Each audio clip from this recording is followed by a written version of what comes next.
बोलो मापति महादेव जी की जय। देखिए विश्व मोहिनी ने जैसे ही नारद को देखा, उनके मन में क्रोध हुआ। धरि नृप तनु धरि गयउ कृपाला, कुंवरि हरषि मेलेव जयमाला। दुलहिन ले गए लच्छी निवासा, नृप समाज सब भयो निराशा। देखिए जितना समाज के लोग बैठे हुए थे पंक्ति में, नारद के इस रूप को देख करके वो क्रोधित हुई, लेकिन नारद अपने चेहरे को वो समझ नहीं पाए कि मेरा चेहरा कैसा है, क्योंकि माया के उन्होंने उस प्रकार हरि ने उनके चेहरे को कर दिया था।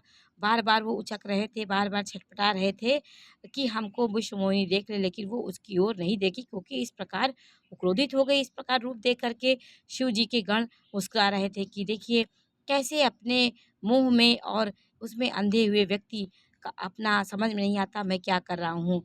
धरि नृप तनु तह गयउ कृपाला। देखिए कुंवर हरषि मेलेव जयमाला। कृपालु भगवान जी, ये तो माया की रचना थी, माया से उन्होंने नगर रचाया था, तो वो राजा का शरीर धारण कर वहाँ आए भगवान श्री हरि। राजकुमारी ने हर्षित होकर उनके गले में जयमाला डाल दी। लक्ष्मी निवास भगवान दुल्हन को ले गए और सारी राजमंडली निराश हो गई। ये सब जो ये नगर स्थापित किया गया, ये राजाएं आए, ये सब नारद के मोह भंग करने के लिए ये सब रचना की गई थी।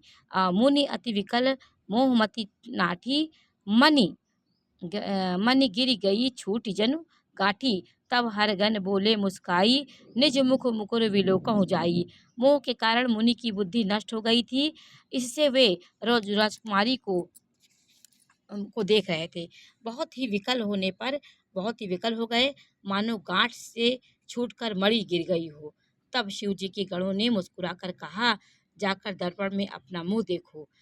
उन्होंने कहा, क्योंकि वो अपना मुख उन्होंने देखा नहीं था और मुंह में फंसे हुए अंधे हुए और पागल हो गए थे उस विश्व सुंदरी के लिए, विश्व मोहिनी के लिए।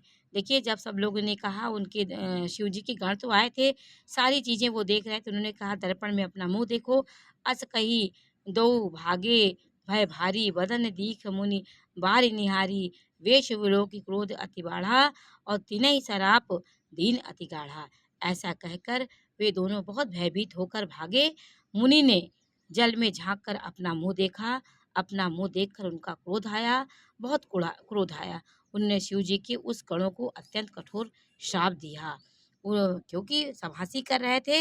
हो निशाचर जाई तुम कपटी पापी दो, हंसेउ हमई जो लेउ फल, बहुर हंसेउ मुनि काऊ। 135 दोहा में उन दोनों ने कपटी और पापी जानकर राक्षस हो गए।